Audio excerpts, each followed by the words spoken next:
رب زدنی علما.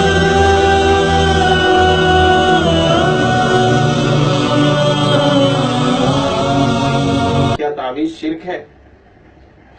اور اس کے اندر ہم نے اہل السنہ والجماعہ اسلاف کے حوالے نقل کیے قرآن کریم کی تفاسیر سے کہ تعویذ اپنی جگہ ایک جائز عمل ہے، اس کو پہنے گا تو کوئی مشرک نہیں ہوگا کیونکہ یہ اسلاف سے ثابت ہے.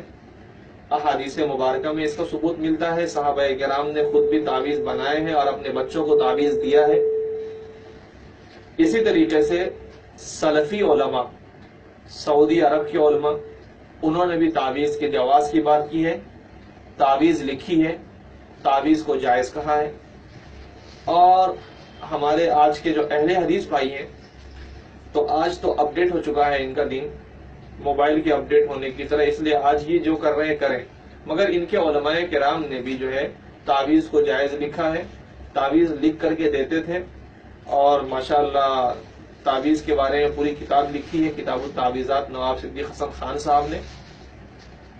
ایک عام چیز جس سے ایک آدمی دھوکہ کھاتا ہے وہ ہے من تعلق تمیمۃ فقد اشرک. مسند احمد کی یہ حدیث ہے. اس کو پیش کر کے اکثر جو ہے لوگ دھوکہ دیتے بھی ہیں، لوگ دھوکہ کھاتے بھی ہیں.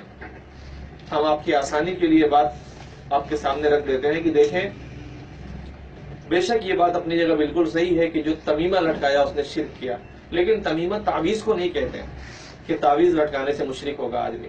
ایک چیز ذہن میں رکھیں، ہم یہ نہیں کہتے کہ تم تعویذ کے دھندے کرو، ہم یہ نہیں کہتے تعویذ لٹکائے پھرو، ہم یہ کہتے ہیں تعویذ کو گالیاں مت دو، ہم یہ کہتے ہیں تعویذ لٹکانے والے کو مشرک مت کہو. دیکھو، تعویذ لٹکانے والا تعویذ پہ بھروسہ نہیں رکھتا ہے بلکہ اللہ پہ بھروسہ رکھتا ہے. کیونکہ اگر اس کو صرف تعویذ پہ ہی بھروسہ رکھنا ہوتا تو کچھ اور بھی لٹکا سکتا تھا نا، مرچی بھی لٹکا سکتا تھا، جو ٹرک کے پیچھے لٹکنے والی چپل بھی لٹکا سکتا تھا. اس نے تعویذ ہی کیوں لٹکائی؟ کیوں؟ اس لیے کہ اس کے اندر کلام اللہ ہے، اس کے اندر اللہ کے نبی صلی اللہ علیہ وسلم کی احادیث میں سے کوئی دعا ہے، اس کے اندر جو ہے اسلاف کی بتائی ہوئی کوئی تجربے کی چیز ہے جس کی ایک تاثیر ہوتی ہے. جیسے کہ مثال کے طور پہ النور لکھا ہوا ہے، النور. اب وہ اس کو اس نے لٹکایا ہے کہ بھائی ہمیں روشنی ملے گی. دیکھیے، ایک ہے نیک فالی، ایک ہے بد فالی. نیک فالی کا مطلب یہ ہے کہ کسی چیز سے اچھا مطلب نکالا جائے، یہ ہے نیک فالی. اور ایک ہے بد فالی، یعنی برا مطلب نکالا جائے. بلی ہمارے سامنے سے گزر گئی، اب ہمارا کام نہیں بنے گا، یہ ہے بد فالی. تو شریعت نے اس سے تو روکا ہے، لیکن ایک آدمی نے نیک فالی لی کہ یار وہ جو ہے میں گزر رہا تھا، سعید سے ملاقات ہو گئی، تو یار سعید تو نیک بخت ہوتا ہے، چلو ہمارے لیے نیک بختی ہو جائے گی، ہمارا بھی کام بن جائے گا. اچھا گمان، خوش گمانی، یہ اچھی چیز ہے، تو یہ اختیار کیا جا سکتا ہے. تو ویسے ہی ہے تمیمہ. تمیمہ ایک الگ چیز ہے، مستقل الگ چیز ہے. دیکھیں، ہم نے اپنی اس کتاب کے اندر اخیر میں یہی سمجھایا ہے کہ ڈکشنری میں تمیمہ ایک الگ چیز کو کہا گیا ہے. امام قانبی ڈکشنری کے لکھنے والے، لغت کے لکھنے والے، وہ یہ کہتے ہیں، اور بعض لوگوں کو یہ وہم ہو گیا ہے کہ تعویذات اور تمائم ایک ہیں، جبکہ بات ایسی نہیں. تمیمہ تو گھونگے، منکے، سنگریزے کو کہتے ہیں. رہے تعویذات تو ان میں کچھ حرج نہیں، جبکہ ان میں قرآن یا اللہ تعالی کے نام ہو. تو یہ ہے تمیمہ. تمیمہ منع ہے جو گھونگے، منگریزے، سنگریزے اور منکے ہیں. اور آج کی زبان میں لٹکنے والا نیمبو، مرچی، چپل، یہ ساری چیزیں جو گاڑیوں میں لٹکائے جاتے ہیں، اور بھی لٹکانے کی بہت ساری چیزیں جو گاڑیوں میں آگے یا پیچھے لٹکا کے رکھتے ہیں، یقیناً یہ جو ہے منکے ہیں، یقیناً یہ تمیمہ ہے. اور یہ جاہلیت کی سوچ ہے کہ میں یہ لٹکاؤں گا تو اس سے بلا میری دور ہوگی. تو یہ یقیناً مشرکانہ عمل ہے، اس سے بچنا چاہیے. لیکن قرآنی تعویذات تو اس میں کچھ حرج نہیں. امام اظہری بھی یہی فرماتے ہیں کہ جو تمائم کو دھاگا یعنی تعویذ مانے وہ انصاف سے کام لینے والا نہیں ہے. جو تمائم کو دھاگا مانے یعنی تعویذ مانے وہ انصاف سے کام لینے والا نہیں ہے، کیونکہ تمیمہ تو ایک الگ چیز ہے.